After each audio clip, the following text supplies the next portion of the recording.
गलिया की गलिया में फिरई धोबिनिया केहू धोवाई न लेत्यूं ना। अपनी चटकी चुनरिया केहू धोवाई न लेत्यूं ना। अपने भवनमा से निसरी बिंदेसरी मैया हो की धोई न देत्या ना।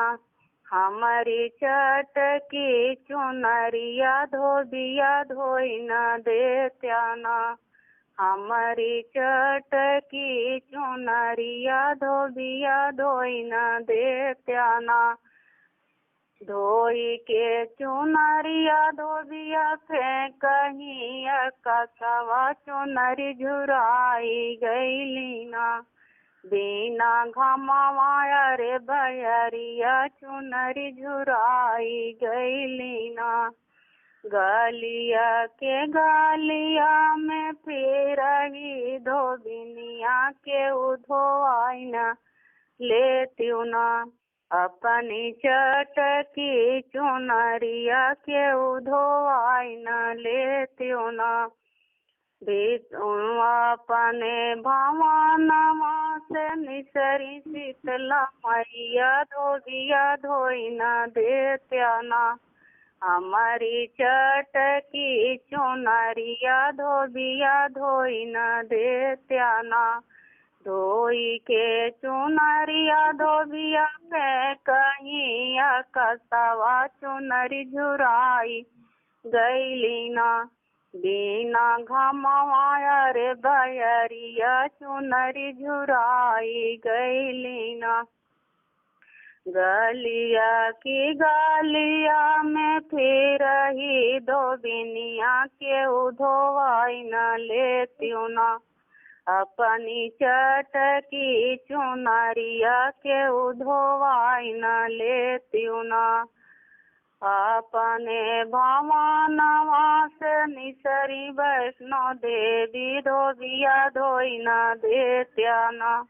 हमारी चटकी चुनरिया धोबिया धोई न देत्या ना। धोई के चुनरिया धोबिया फेंकही कसवा चुनरी झुराई गईली ना। बिना घमवाया रे बयरिया चुनरी झुराई गईली ना।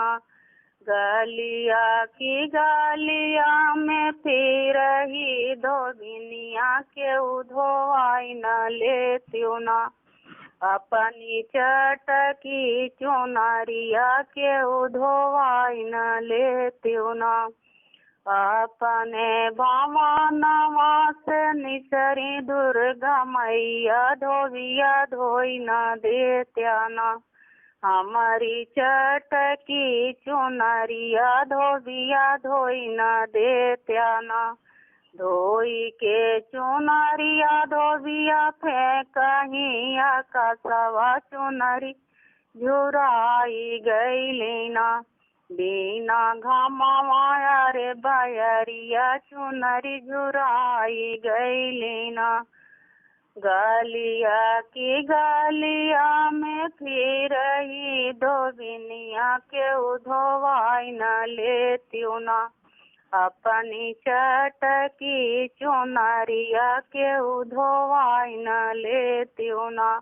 अपने भवनमा से निसरी ना दुर्गा धोबिया धोई न देत्या ना।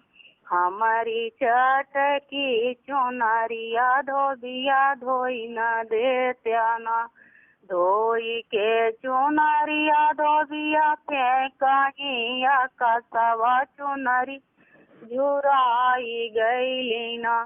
बिना घमवाया रे बयरिया चुनरी झुराई गईली ना।